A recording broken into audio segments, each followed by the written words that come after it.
love that whole thing with David and James, like the hot twins fighting each other. That was brilliant.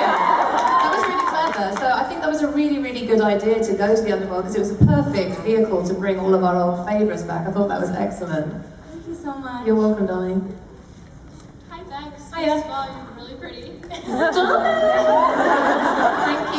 I wanted to know how it's like working with Lana and how you managed to like be angry in a scene even though you guys are like best friends. That's acting. First of all, working with Lana is it's pretty epic. She's such an amazing actress, and I knew that I was going to have a good time.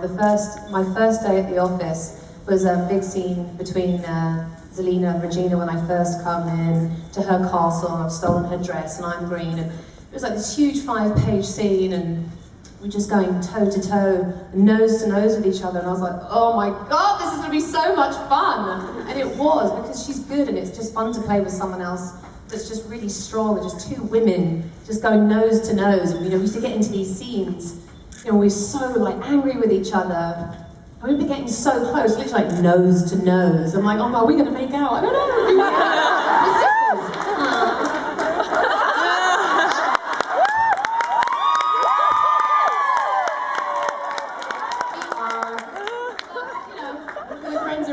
We hang out, but it's really hard. But you know what, I say that, it's not hard to hate each other because when you get into character and the cameras start rolling, I just disappear into my character and so does she. So it's honestly, it's like the show, it's like two different realms.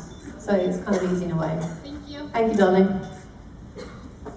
Hi. Hiya. So we all know that when Zelina uses her magic, she like owns it. And I was just wondering.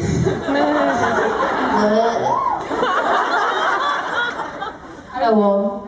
I was just wondering, have you ever had to have lessons or choreography to kind of figure out how to do your magic, or does it just happen? No, it just sort of comes naturally. I mean, you feel like a bit of an idiot sometimes going.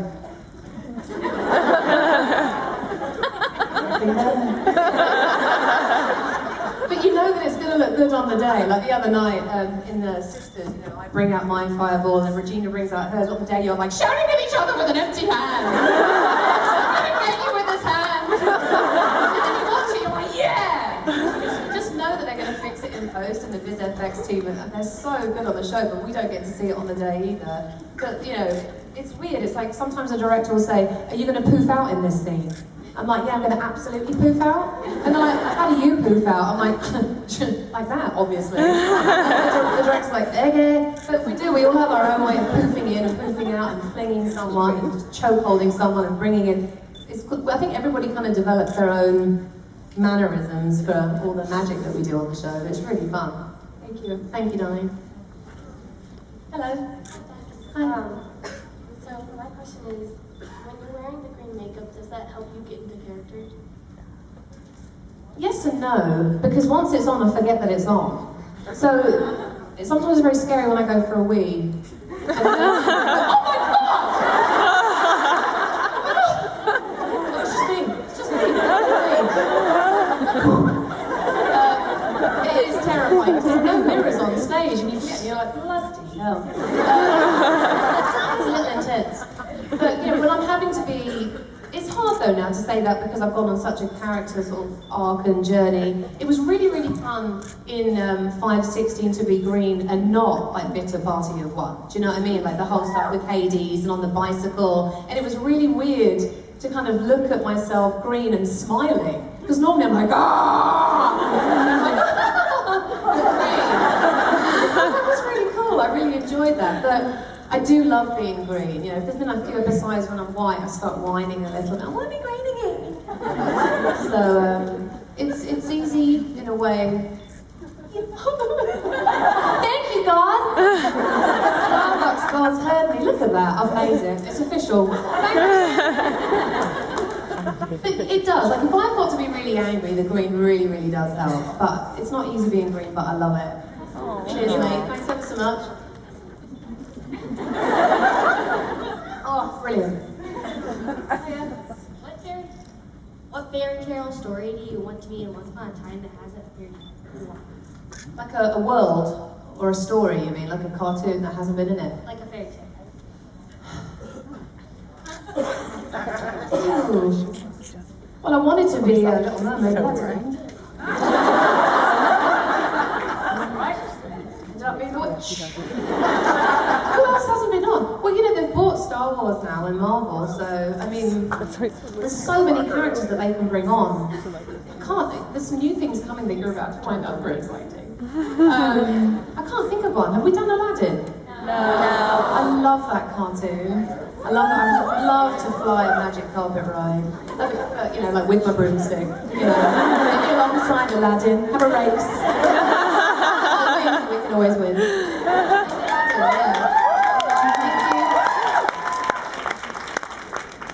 Do you wanna, You're really cute. were you nervous when you learned that you were gonna be the Wicked Witch? What did I do when I found out? Yeah. What did I do? Were you nervous? Oh my God! I couldn't believe it. I was so excited. I was walking my dog and I had a bag of poo in my hand. I was literally holding a bag of poo. One of my friends once tweeted, if you are holding a bag of dog poo, the dog wins. So I was walking down the road and I just taken my dog out for a poo. Hadn't worked in a while, no money, literally, oh my God, what am I going to do with my life? And I got a phone call, hey Rebecca, it's your agent. So I'm like, oh thank God.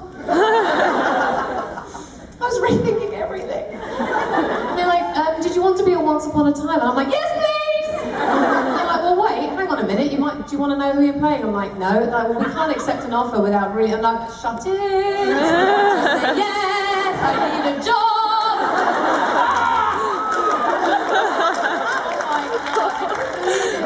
You know, when you're going through really hard times and it was so hard and I hadn't worked in so long and I just tested for 13 pilots. 13! I went all the way to the end 13 times and each one I'm like, this is the one. It wasn't. And again, and again, and again. And then 3 months later I got the phone call for Once Upon a Time. It just goes to show that if you just keep the faith and don't give up, it's all of a sudden just out of the sky. The universe just said, you know what, you've paid your dues, here's a little nugget, you hung in there, you didn't give up. And here's a blessing, and it was just, I'll never forget that day. I cried, I drank champagne, it was brilliant. So, it was a wonderful day, darling, thank you. Thank you. You were very cute.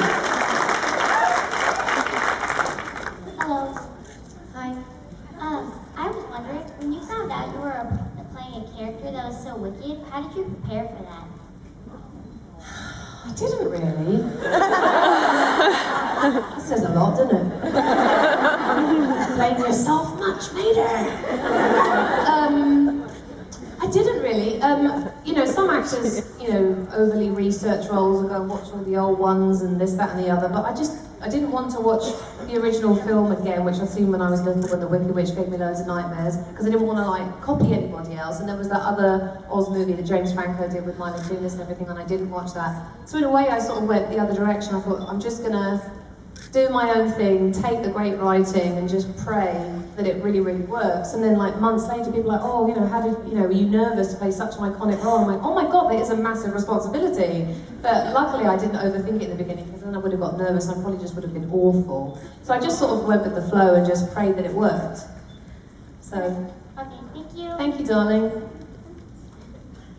Hello. Hi. So we all know that recently Zelina has this really big dramatic moment with like her baby, and it's like she doesn't have her baby, and then she has her baby, and then she's like, oh, I don't want to hurt her. So how did... I'm just paraphrasing it. But You do me very well. Very good. so when you were preparing for that role, what do you actually do to get that emotional? Because I know I don't even have kids. I'm like, oh my God, give her the baby, my Jesus. She's my baby! Give her back! Well, you know, I think as an actor, you tend to, you have to draw from past experiences. So if I've got a big emotional scene, I'm not putting like mid-drops in my eye. I'm not going to cheat. I'm going to do it for realsies. So, you know, I have to get into that place emotionally. So I tap into awful things that have happened in my life. And even though I don't have a kid and no one's taken my kid from me, I've been through things that are maybe not as equally horrible, but I've been through enough things in my life where I'm able to really just sort of draw into them. And sometimes I use music as well. Like I'll put on music, like you know, when sometimes you just need a good cry. You put on one of those songs, so I like get into my own head and then really get there, and then I get into the character and I feel lost, and it really does feel real to me that it's actually really happening. So yeah, it feels real. Thank you, love you. Oh, thank you, love you too. Hi, I was just wondering, what have you taken from your role as the Wicked Witch that you've used in your real life?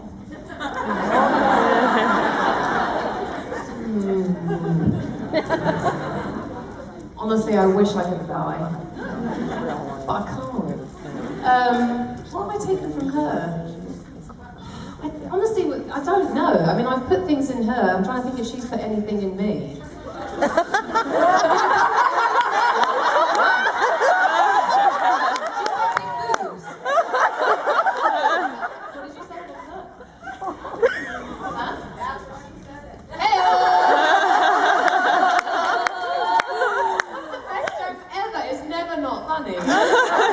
I've done that 5 times, I said, yeah, that's what she said.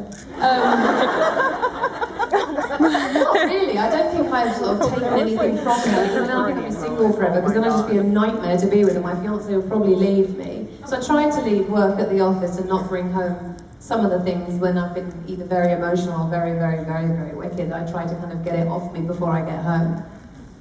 Thank you. Thank you.